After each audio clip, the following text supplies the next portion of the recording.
Bom, boa noite a todos. É com imenso prazer que eu venho pela primeira vez nessa casa falar em nome de Jesus, né? Trazer as informações e revendo aqui alguns amigos que eu já conheço de outras casas, né? Que com muito carinho sempre nos acompanham, né, na nossa trajetória.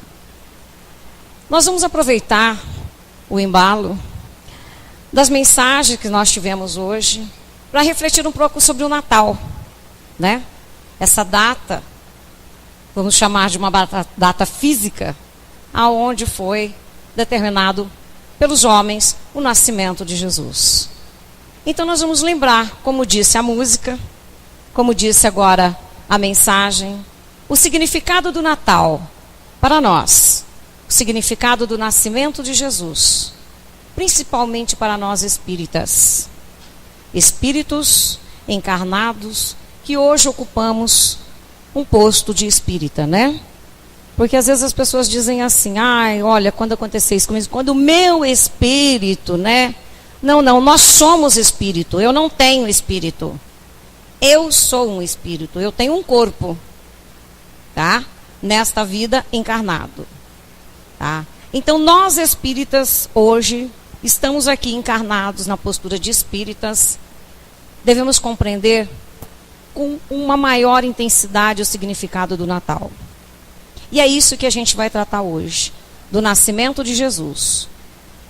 A gente vai começar passando, eu vou ficar de costa para você? Fico de lá? Tá bom. Falei para ele, me arruma um pedestal, porque eu sou italianona, eu faço assim, né, quando eu falo, vai que eu solto o microfone no povo. Bom, então vamos lá. Jesus nasceu, como falou a música agora há pouco, num estábulo, né? Em Belém, na Galileia, numa manjedoura, para demonstrar aí a simplicidade do ato de nascimento dele. Vamos lá. E aí Jesus vem, pela passagem, o rei mandou matar todas as crianças até 2 anos de idade, naquele período, para que Jesus fosse um dos mortos. Para que ele não viesse a trazer as informações, mas a espiritualidade maior fez com que ele fugisse para o Egito, escapando do rei Herodes. E aí vamos à história de Jesus. E o próximo slide nos mostra Jesus com 12 anos de idade, já começando no exercício do amor, no exercício da profissão que ele vinha desempenhar, uma missão. E vem Jesus já discutindo, debatendo com os escribas. E depois nós temos aí Jesus no último momento. E eu peguei do poeta Gibran Khalil Gibran, do seu livro Jesus, o Filho do Homem, e nos mostra que ele, depois de 33 anos, exercitando o amor, nos ensinando com a maior dedicação e exemplificando o que é mais importante do que ensinar, nos trazendo pelo exemplo de vida que ele levou, ele foi condenado sendo inocente, foi colocado para andar nas pedras, foi colocado nele uma coroa de espinhos, foi coroado como rei, mas com uma coroa de espinhos, foi crucificado, foi cravado suas mãos e pés. E aí, olha o que diz Khalil Gibran sobre esse momento. Ele não pronunciou uma palavra quando cravaram os pregos em suas mãos e pés, nem fez ruído algum, e seus membros não estremeceram sobre o martelo, e ouviu sussurrar, levantando a cabeça aos altos, no momento derradeiro da sua vida, ele nos dá o maior exemplo. Pai, perdoa-lhes, eles não sabem o que fazem. E aí nós começamos então a nossa reflexão. Pode colocar, Milton. Jamais o amor, Khalil Gibran fala, desafiou o ódio com força mais segura de si mesma. Soube-se antes de algum assassinado ter compaixão dos seus assassinos? Quem de nós conseguiria perdoar aquele que nos matou? Injustamente, inclusive. ensina-os Jesus então nesse último momento o perdão. Ainda assim, nesse instante, ele vem nos ensinar o perdão. E aí nós vamos então nos apegar nesse instante dos exemplos e vamos trazer para Allan Kardec, quando ele faz uma pergunta no Livro dos Espíritos: qual o modelo e guia para a humanidade na Terra chegar à evolução? Nós espíritas sabemos que estamos num processo evolutivo. Estamos caminhando numa jornada para evoluirmos. E aí Kardec pergunta aos espíritos: qual o modelo e guia em quem nós devemos nos basear, nos seguir, nos dirigir para o nosso processo evolutivo? A quem olhar? E aí os espíritos respondem na pergunta 625, que tem a resposta mais curta das 1019 questões do Livro dos Espíritos. Respondem: vede Jesus. Essa é a resposta dos espíritos para Kardec. Vocês querem um modelo e guia? Vede Jesus. E aí quantas vezes que a gente olha toda essa trajetória de Jesus, do momento do nascimento, que é uma história maravilhosa, prometo um dia contar a história todinha de Jesus, a criação e tal, até o momento onde ele foi crucificado, como eu mostrei, e a gente às vezes passa despercebido os maiores exemplos. Se não passa despercebido, ao menos temos conhecimento, mas somos aquelas onde a semente cai na terra infértil, né? E não produzimos dali nenhum fruto. Então nós vamos hoje analisar as situações de Jesus. E eu peguei um dos itens, que é o perdão. Vamos lá. Iniciamos então o nosso verdadeiro Natal, que é o renascimento de Jesus, como fala a música, como fala a lição, por esse magnífico exemplo. Porque o Natal, nós vamos ver mais à frente, nada mais é do que o encontro de Jesus, né? Muita gente fala: quando nasceu Jesus? Nós vamos ver na lição o nascimento de Jesus, o que significa. Então nós vamos nos ater agora a um dos exemplos, o perdão. Vamos lá. Jesus, como modelo ainda em vida, né? Nós estamos seguindo o exemplo de Jesus, nos dá enormes exemplos do perdão. Quando Pedro dirige-se a Jesus e diz: Senhor, quantas vezes eu devo perdoar? Aí Jesus volta a pergunta para Pedro e diz para ele: quantas vezes você acha, Pedro? Aí ele disse: 70 vezes? Porque 70 era o número que significava infinito, né? Que significava uma quantia grande. E aí Jesus responde para ele: 70 vezes não, 70 vezes 7. Que o número 7, como significava o infinito, significava que a pessoa tinha que perdoar sempre. Não tinha um número exato de perdão. Então Jesus, antes mesmo de ser crucificado, onde ensina o perdão lá na cruz, ele já dizia para Pedro: 70 vezes 7 deve perdoar. Vamos lá. E mais uma vez ele ensina-nos o perdão. Porque se nós queremos que Jesus nasça realmente, o nosso Natal tenha um significado como espírita, nós temos que nos ater aos exemplos, não é? E o perdão, olha só, uma vez que Jesus recomenda lá para Pedro o perdão, ele vem novamente e fala, numa outra passagem: reconcilia-te com o teu inimigo enquanto ele caminha ao teu lado. Uma passagem de Jesus. Porque senão ele te entregará ao juiz e fará pagar até o último centavo. Quando ele fala novamente sobre o perdão, reconcilia com o teu inimigo, é sinal que existe uma desavença. É sinal que existe ali uma mágoa. Alguém não está se dando com alguém. Reconcilia significa perdoar. E aí quando ele diz isso, eu vou procurar em Emmanuel, no livro Pão Nosso, esta passagem do perdão, e olha o que eu encontro. Emmanuel diz assim: reconcilia-te depressa com o seu inimigo. Aí eu olhei e falei: nossa, isso foi uma passagem do perdão, uma palestra que eu fiz, e eu olhei e disse: meu Deus, mas depressa? Eu não tinha observado. E aí eu fiquei indagando o porquê o depressa.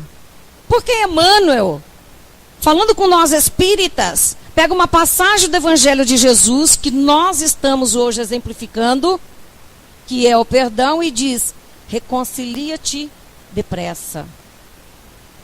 Olha o que nós encontramos. Porque todos nós, Emmanuel explica, e nós já sabemos, nós temos uma data para encarnar. Não é isso?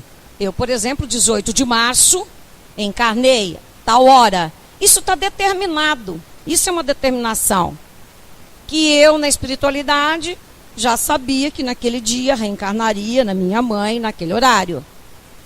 Mas a nós não foi concedido a permissão de saber o dia do desencarne.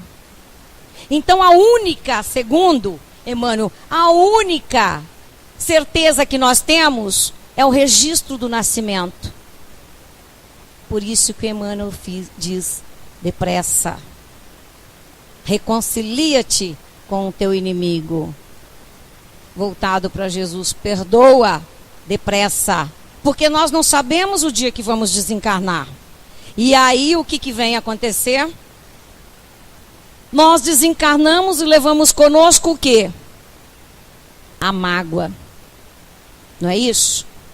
Nós espíritas estamos magoados, desencarnamos. Por quê? Porque a mágoa é uma coisa do espírito. Eu não disse agora há pouco que nós somos espíritos? Eu não tenho um espírito, eu sou um espírito. Então eu desencarno e levo o quê? A mágoa. E muitas vezes a gente fica batalhando, falando sobre o nascimento de Jesus, falando sobre caridade, que a lição nos trouxe agora, uma das mensagens. E a gente deixa passar coisas muito sérias, principalmente numa época de reflexão do Natal. Então, olha lá, a gente vai levar o quê? A mágoa, porque a mágoa pertence a um sentimento. Você vai levar a alegria, né, como um sentimento, mas você vai levar a mágoa como ressentimento. Porque o dinheiro, o carro, até o esposo, a esposa, isso vai ficar. Você não vai levar nada. Nós vamos levar o quê? A alegria, a mágoa. Por isso que Emmanuel diz: depressa. Porque a hora que a gente desencarna e a gente está impregnado com a mágoa, olha o que nos acontece. Pode colocar. Lembra do detalhe? Você será apresentado ao juiz que lhe fará até pagar até o último centavo? Daquele finalzinho? Reconcilia, senão você vai ser apresentado ao juiz. Aí você desencarna. Quem é o juiz? Vai ter um sentado lá numa poltrona na frente, determinando nas filas, você para a esquerda, você para a direita. Nós espíritas sabemos que não vamos queimar no fogo eterno, não é? Sabemos que existe algo além disso, né? Quem que é o juiz? Olha o que diz Allan Kardec. Pode colocar, meu. Na pergunta, no Livro dos Espíritos, a nossa consciência.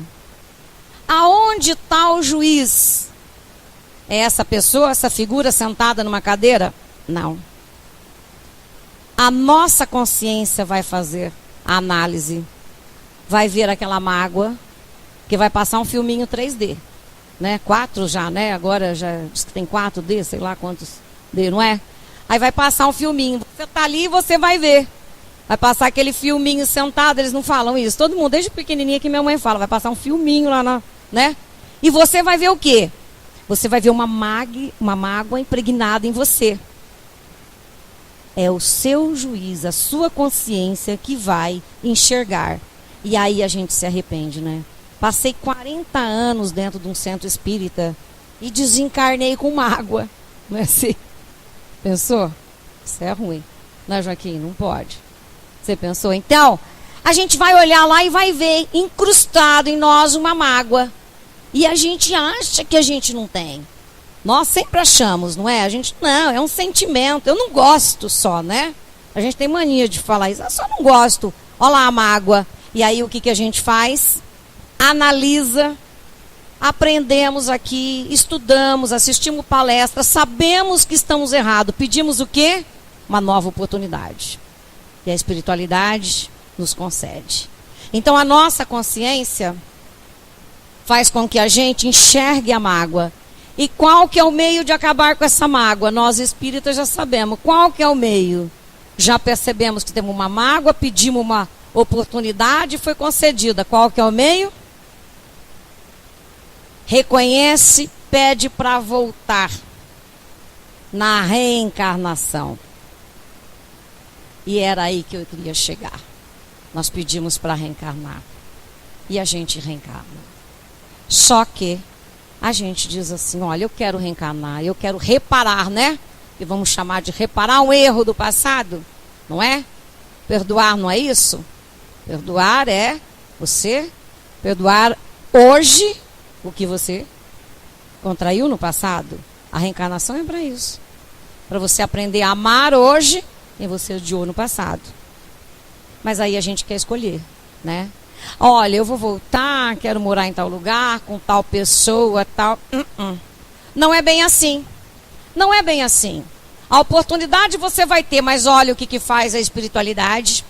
Olha lá. Os arquitetos da reencarnação dizem para você o seguinte: lembra daquele esposo, daquela esposa que você veio para aprender a amá-lo e você só odiou? Lembra? É com ele que você vai voltar. Aí a coisa pega, não é? Já tô até vendo o rosto do pessoal aqui. Já tô até vendo. Aí olha lá. Ó, você vai voltar para quê? Para deixar de odiá-la. Você tem que aprender a amá-la. Eu, como algumas pessoas sabem, sou advogada. E aí, na qualidade de advogada e praticante espírita, né? Vamos dizer assim, para não chamar de espírita já, né? Praticante, as pessoas me perguntam, Maristela, mas me explica. Se eu largar, se eu separar, como é que fica? Pode? O espiritismo pode separar? Olha, eu particularmente tenho uma postura. Até você chegar no momento da separação, existe aí todo um processo para você tentar realmente, porque sabemos que é um compromisso assumido na espiritualidade esse casamento. Nós sabemos disso. Mas se não tiver jeito, tudo bem. Ah, então pode separar? Separar pode. Não pode odiar. Não pode odiar. Porque as mulheres chegam lá, principalmente as mulheres, elas dizem assim: olha, Maristela, você conversa com o falecido? Mas o fulano, o seu Walter morreu? Não, mas para mim ele é falecido. Eles não falam nem o nome. Nem o nome não quer falar da pessoa. Tamanha raiva que fica. Mágoa, né? Eu não quero conversa. Você conversa com o falecido. Aí eu digo, tudo bem. Olha, não tem esse sentimento. Por quê?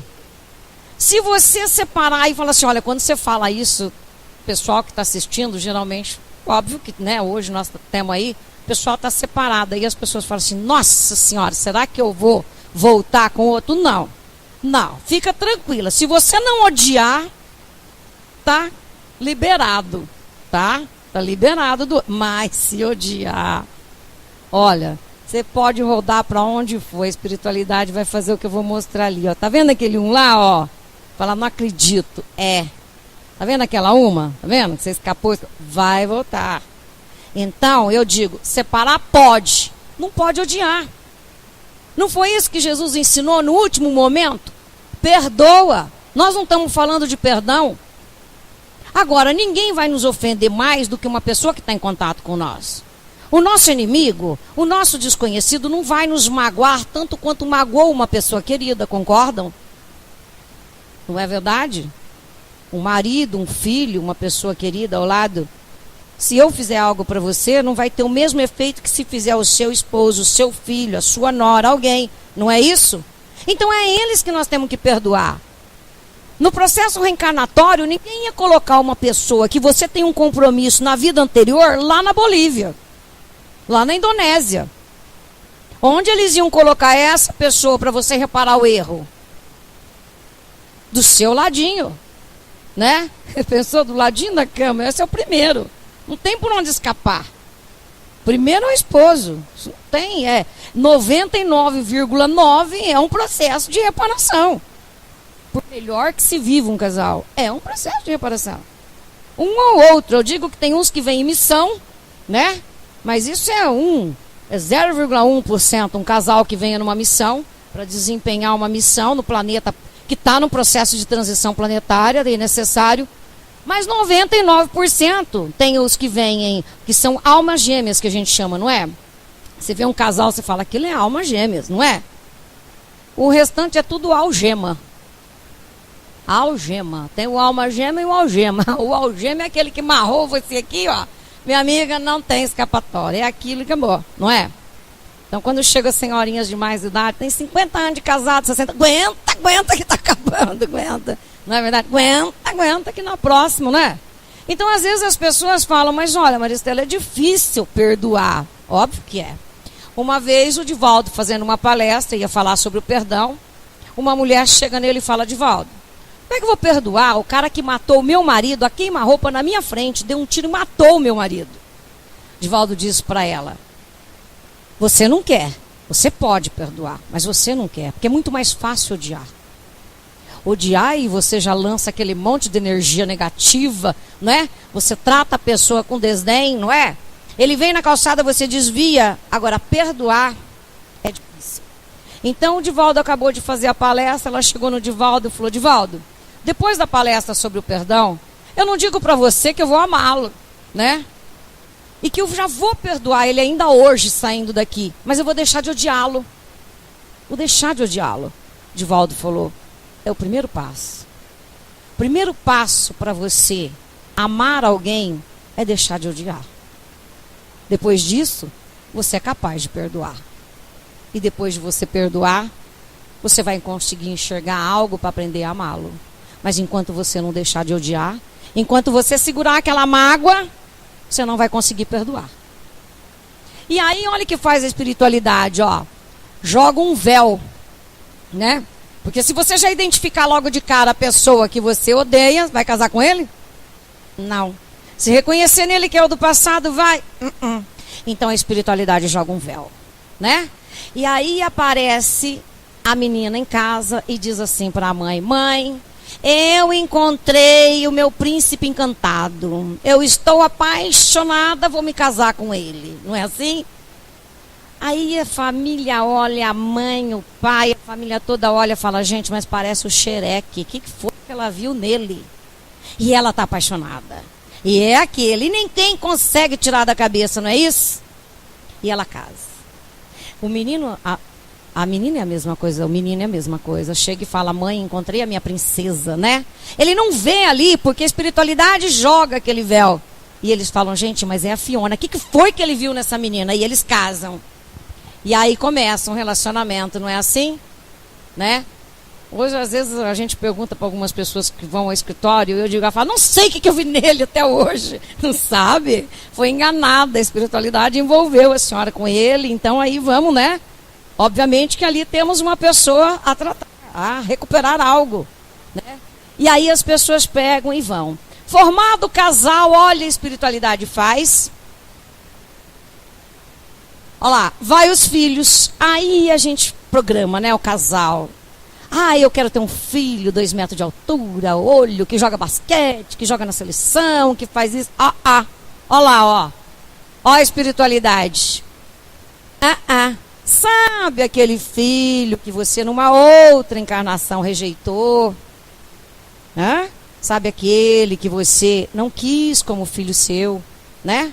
Ou aquele que você até teve, mas não se dedicou como deveria, não amou.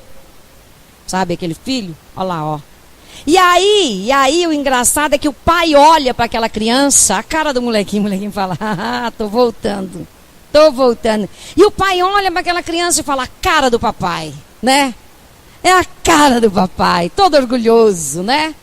E a mãe olha e fala, você vai ser o filho mais amado, você e a mamãe vai dedicar por você todo o carinho do mundo. Você é a coisa mais doce, o molequinho tá lá.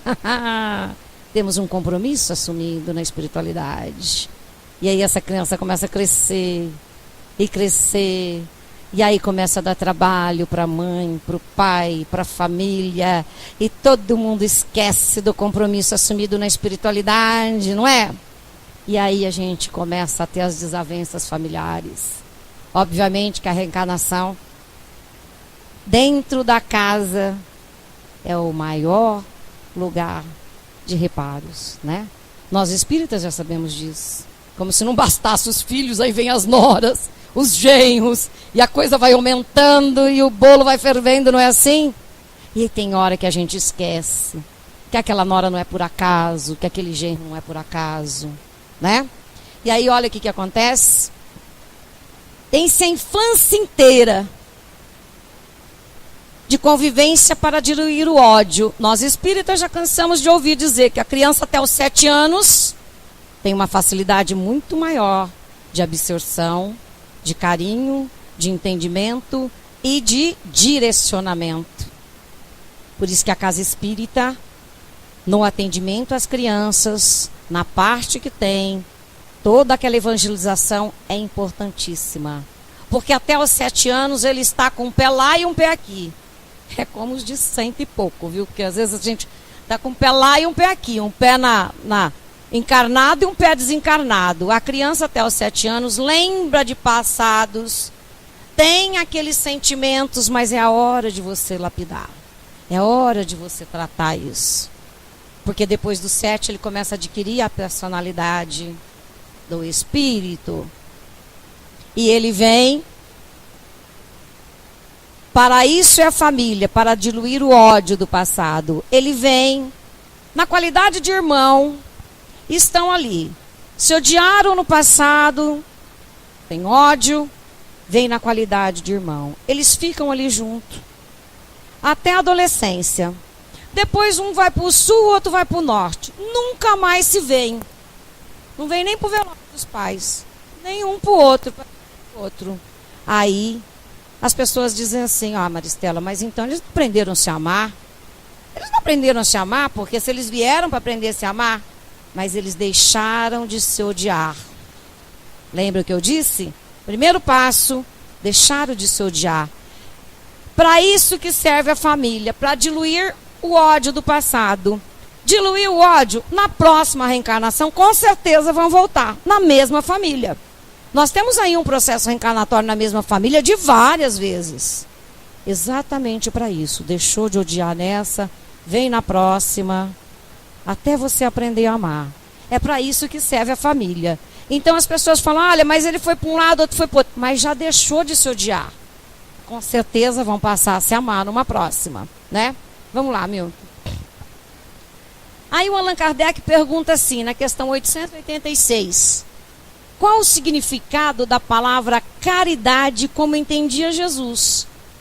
Nós estamos falando de caridade, de exemplos de Jesus. Jesus nos deu N exemplos de caridade. Mas olha o que diz essa resposta de Kardec, dos espíritos a Kardec. O significado de caridade, benevolência para com todos, inclusive para conosco, né? Indulgência para com os erros alheios, né? A gente não analisar. E olha o terceiro item. E para fechar, os espíritos dizem: o significado da palavra caridade é o perdão das ofensas. Isso está no livro dos espíritos. A caridade é o perdão das ofensas. Esse é o maior significado da palavra caridade. E a gente fica aí discutindo o que é caridade. Não é? O que é caridade? Nós espíritas falamos muito em caridade. Caridade material, caridade moral. Caridade... Olha o significado do que é caridade, como entendia Jesus. Perdão das ofensas. Porque a partir do momento que você perdoa alguém, você deixou de ter ódio, você consegue fazer algo por alguém. Porque até então você não consegue. Se você tiver ódio de uma pessoa carente, estiver passando fome, você vai deixar ela morrer. Você não vai conseguir ajudá-la tendo ódio. Por mais que você tenha benevolência e indulgência para com os outros, você tem ódio. Você vai ajudar um que você não tem nada. Você olha lá aquele pobrezinho ali, ó. Ah, eu sou solidária, eu sou fraterna, tal. Você não tem ódio dele, você é capaz de ajudar. Mas se você tiver ódio, te impede de ser benevolente, de ser indulgente. Então Jesus, quando diz ele em caridade, ele fala em perdão. É o primeiro passo para você conseguir ajudar alguém. Vamos lá. Bom, o que é perdão, Maristela? Muitas vezes a gente vê as pessoas falar, perdoei. Não é assim, eu já perdoei. Aí eles estão no supermercado, né? Eu dou muito exemplo disso brincando. Não é assim? Eles dão risada. Não é assim? Como é que eles fazem, Joaquim? Você está no supermercado, você já perdoou aquela pessoa, certo? Você já perdoou. Mas aí você entra lá e essa pessoa aparece ali, dentro do supermercado. Aí você fica andando com o seu carrinho atrás daquelas gôndolas para não ver a pessoa, né? Eu já perdoei, mas não quero contato, né? Não quero contato. Aí você fica assim, ó, andando, e você vai pro caixa, a hora que você vê a pessoa encostando, você vira. Eu já perdoei, só não quero ficar conversando. Isso é perdão?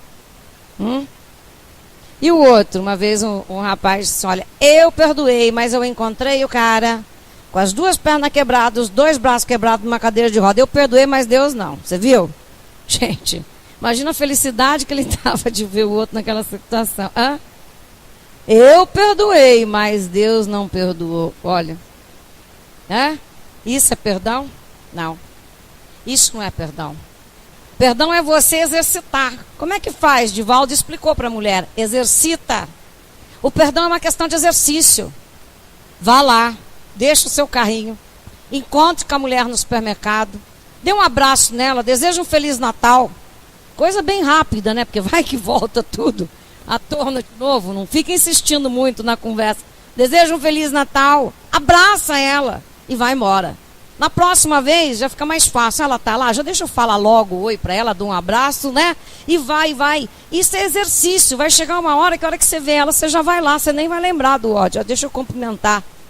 Exercício. Enfrentamento. A pessoa vem na calçada, mantenha-se na calçada. Ela vai passar, não vai te falar bom dia, boa tarde. Você dirige-se para ela e fala. Nós estamos falando de nós. Ah, Maristela, mas se eu pedir perdão e se eu tiver esse comportamento e o outro não me perdoar? Problema dele. O processo evolutivo de que nós estamos cuidando somos de nós. O do outro, problema dele.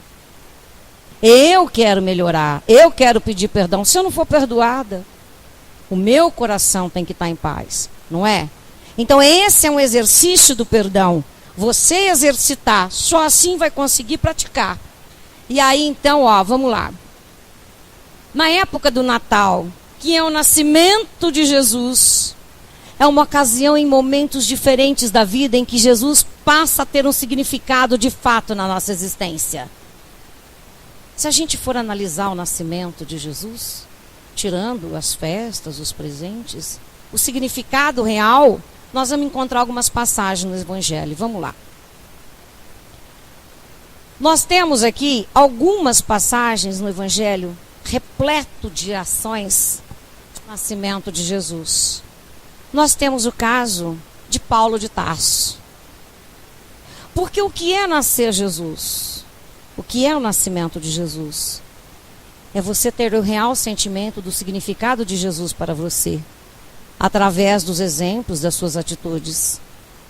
E olha Paulo de Tarso, do maior perseguidor de Jesus, numa conversão na estrada de Damasco, quando Jesus aparece para ele, ele vira o maior precursor do cristianismo.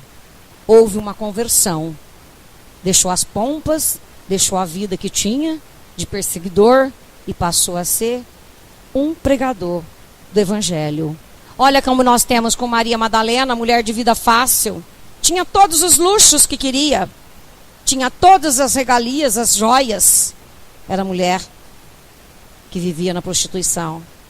A partir do momento que ela conhece Jesus, que ela pede para que levem ela até Jesus, e ela conhece realmente Jesus, a partir daquele momento, Maria Madalena segue Jesus para o resto da sua vida, até os pés da cruz, junto com Maria Madalena estava. E quando Jesus cerra a sua cabeça, que eles retiram o corpo, Madalena vai com Maria ao Vale dos Leprosos. Continuar o exemplo que Jesus tinha deixado. Esse é o nascimento de Jesus para Maria Madalena. E Zaqueu, aquele homem de pequena estatura, sobe numa árvore para ver Jesus passar. Jesus vira para ele e diz: Zaqueu, ele que era um publicano, cobrador de impostos, odiado, desce da árvore. Hoje vou me hospedar na tua casa. E a partir daquele dia, Zaqueu disse: Senhor, vendo todos os meus bens e vou reparar todos os meus erros do passado. Eu quero reparar as pessoas que prejudiquei. Quantas passagens nós tivemos? Pedro, que negou Jesus por 3 vezes. E naquele instante, na última vez que ele nega Jesus, ele vê que Jesus foi condenado. Hora que ele olha para a situação de Jesus, ele diz: nunca mais me acovardarei diante dos teus ensinamentos. E nunca mais Pedro abandonou os ensinamentos de Jesus e nem vacilou como vacilou quando negou Jesus. E Dimas, o ladrão, o bom ladrão, crucificado com Jesus na cruz, no seu último momento, se arrepende. E Jesus vira para ele e fala: Dimas, estás arrependido? Senhor, quero estar contigo a partir de hoje. E Jesus, sabendo que a vida continuava, disse a Dimas: estás perdoado. Crucificado, porque era o pior crime naquela época, né? A pior punição para os crimes terríveis era a crucificação. Então imagina Dimas se estava sendo crucificado, né? O único que foi crucificado injustamente, né, foi Jesus. Mas Dimas tinha o porquê estar lá. Ainda assim houve a conversão de Dimas, que foi para a espiritualidade, fazer parte da equipe de Jesus no governo do planeta. Então olha quantas passagens nós temos de conversão.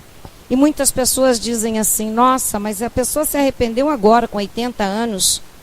Nós sabemos que existe a possibilidade de um retorno à vida. A reencarnação é para isso. Então sempre há tempo de Jesus nascer para nós. Então quando a gente pergunta a todas essas pessoas onde e quando Jesus nasceu, existe um momento do nascimento para cada um de nós. Não é? Muitas vezes Jesus nasce para nós numa hora de dor. Quando é que a gente procura uma igreja? Quando é que a gente procura um centro? Quando é que a gente procura Jesus? Num momento difícil, não é? Num momento difícil, num momento de doença, num momento, né, de desequilíbrio. Nesse momento é um momento de conversão. E aí os nossos passos têm que ser diferentes. Por quê? Pode colocar, Milton. Vamos pensar um pouquinho. Para nós, Jesus nasceu.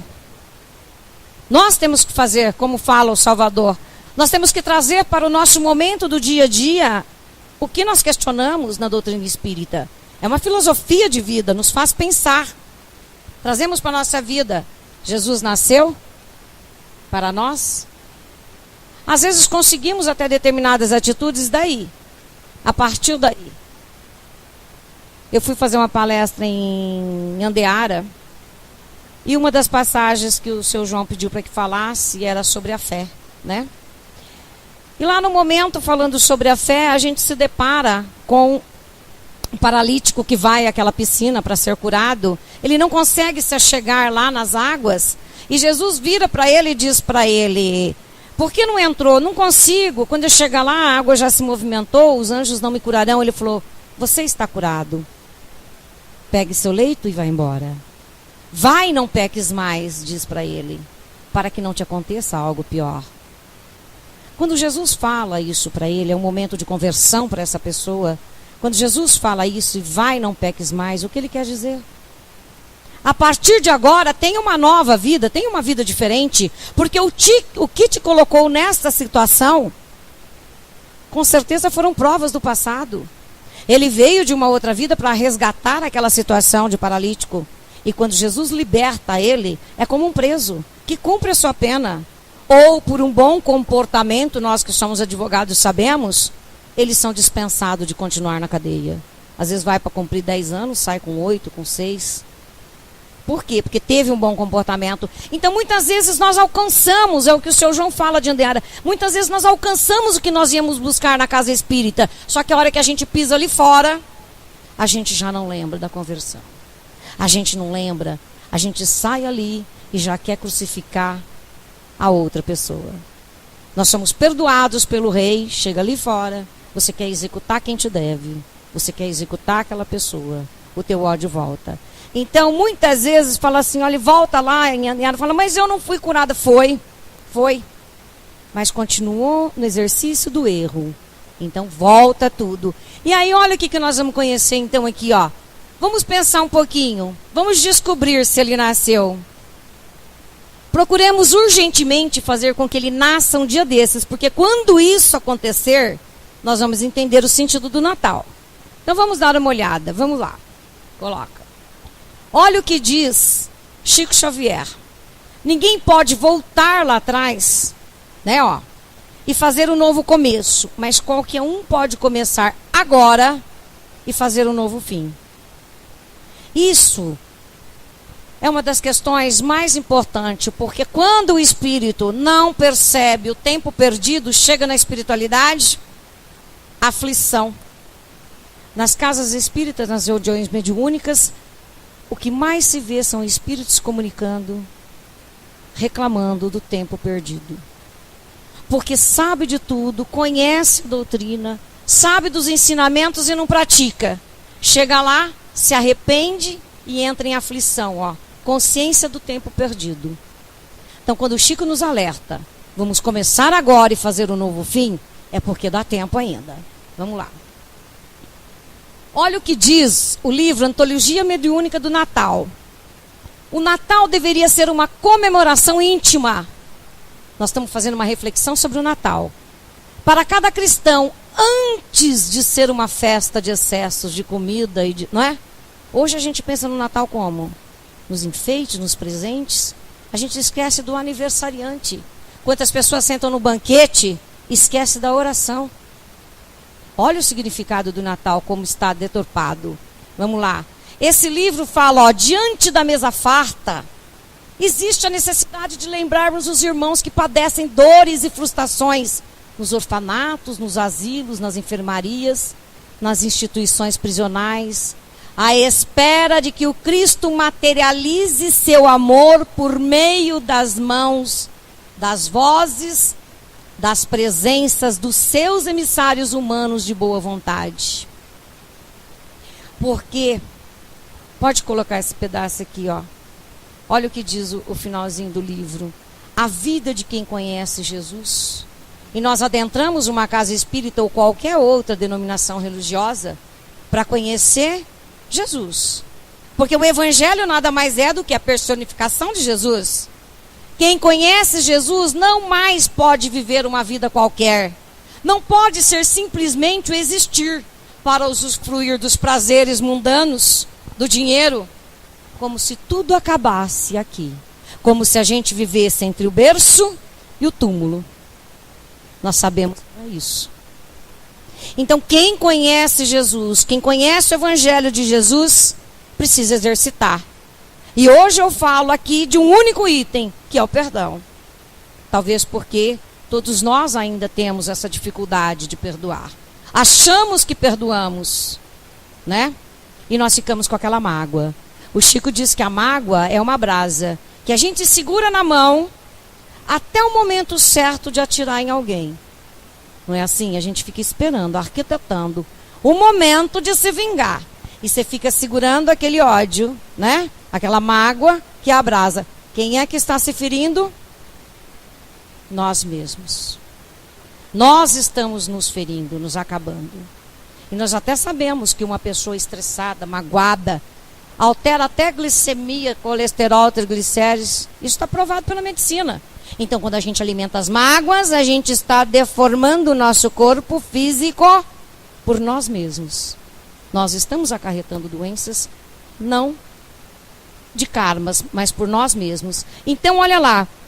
Eles dizem que os reis magos, quando foram visitar Jesus, quando ele nasceu na manjedoura, eles voltaram por outro caminho quando eles encontraram Jesus.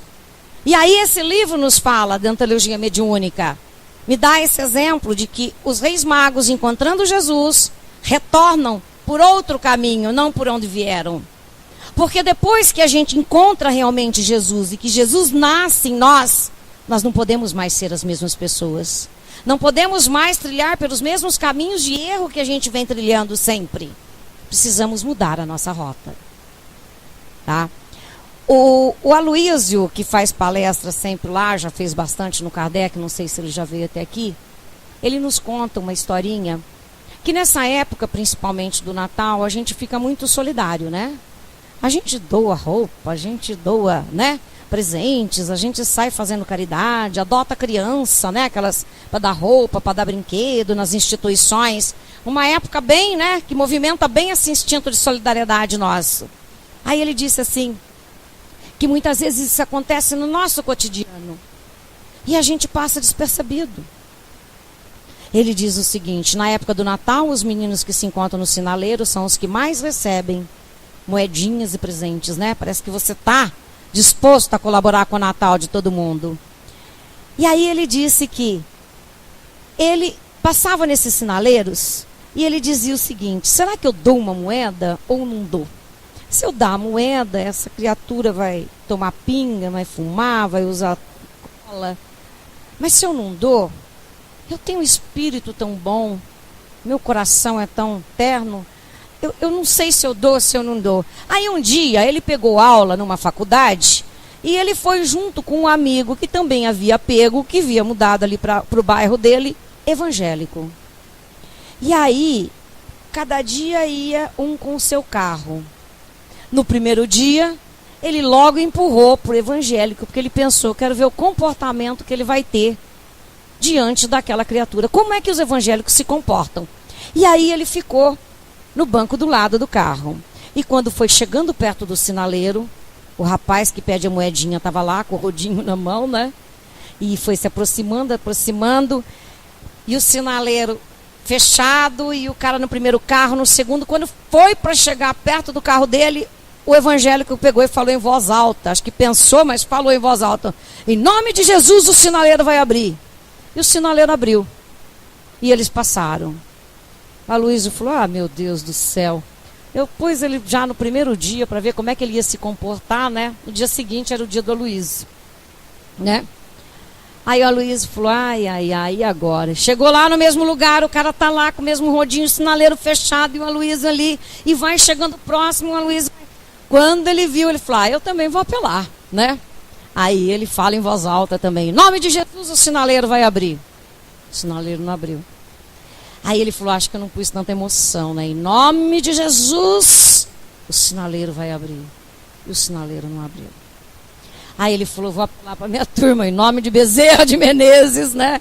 Sou espírita, vou apelar para o meu pessoal. E o sinaleiro não abriu. E o carro parou. Ele abriu o vidro, catou a moedinha e deu para o rapaz. Talvez o evangélico estava esperando a mesma postura dele. E aí ele diz o seguinte, você fica na dúvida, né? E aí você diz assim, não, mas eu pratiquei uma caridade, né? Você praticou uma caridade? Caridade, diz o Aloísio nessa história, é você. Se tem a dúvida do que ele vai fazer com aquela moeda, para o carro. Irmão, para que você precisa desta moeda? Não, é porque eu estou passando por uma dificuldade. Vai ouvir o problema dessa pessoa. Ah, quem de nós consegue? A gente já sai atrasado, não é? Eu chego paro direto aqui, não é assim? Não dá tempo, eu tenho os filhos na escola, eu tenho uma correria danada, é muito mais fácil eu pegar a moeda e atirar a moeda pelo carro, não é? Muitas vezes você joga lá, o cara sai correndo, não é? Do que você parar para fazer uma caridade. Às vezes, aquela pessoa está ali por uma circunstância que você poderia ajudar. Mas você vai dispor desse tempo? Não. Nós não temos tempo para fazer caridade. Não é isso? E nessa época do Natal, a gente começa a ser solícito, né? A gente vai lá, abraça as pessoas, Feliz Natal. Ainda assim, manda entregar, né? Ó, o centro está precisando da cesta, dá 50 lá para eles comprarem, não é assim? Qual de nós pratica a verdadeira caridade? Por medo? Perguntaram para o Chico, Chico, a pessoa passa na frente da sua casa, isso acontece com a gente aqui, com a grade, a gente vai lá pedindo um prato de comida, como é que a gente faz? Você vai lá, pega o que é descartável, né, para não ter nem que pegar de volta, pega uma outra colher, vai pela vidraça ali, né, ou pela grade e entrega. Você nem pergunta. cara chega e fala, tem algo de comer? Você já vai, já cata, você não pergunta de onde ele é, o que ele está fazendo, por que ele está naquela situação, não. Você dá o prato de comida e pronto, não é assim? Essa é a caridade? Chico dizia que a caridade maior, entra, irmão, senta conosco, senta à mesa, come conosco. Ah, mas se o cara for um bandido, vou pôr ele para dentro da minha casa? Vai matar meu filho, vai matar minha mulher? Chico dizia, melhor morrer no exercício do bem. E nós conseguimos? Nós conseguimos? Ainda não. Por isso que eu digo que muitas vezes nós se denominamos espíritas praticantes e ainda estamos aí caminhando bem devagar, não é? E o exercício do perdão é igual. Todas as dificuldades que nós temos com todas as atitudes, essa também é igual. Passou? Para encerrar. Coloca o final. O Espírito prova a elevação de todos os atos da sua vida pela prática da lei de Deus. E olha os espíritas como é que são. Reconhece-se o verdadeiro espírita pela sua transformação moral. A partir do momento que ele conhece Jesus, que nasce Jesus, pela sua transformação moral. Quando ele sai, entende, sai e pratica. Pelo esforço que faz para domar as suas más inclinações. Por mais difícil que elas sejam. Vamos lá, coloca, só para encerrar. Deixa eu ver outro slide. Coloca, só para eu ver, que eu não vi o slide. Nós somos espíritos em processos evolutivos. Pode passar, Milton, esses dois, por favor.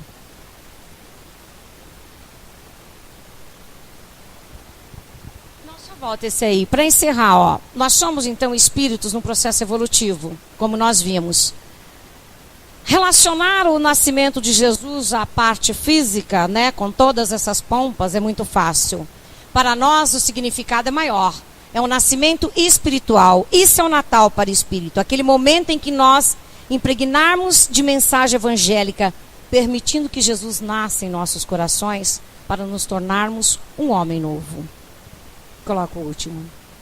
Na medida que o espírito de Natal, a conversão verdadeira, vai se implantando em nós, nós vamos encontrar uma maior motivação para viver com alegria.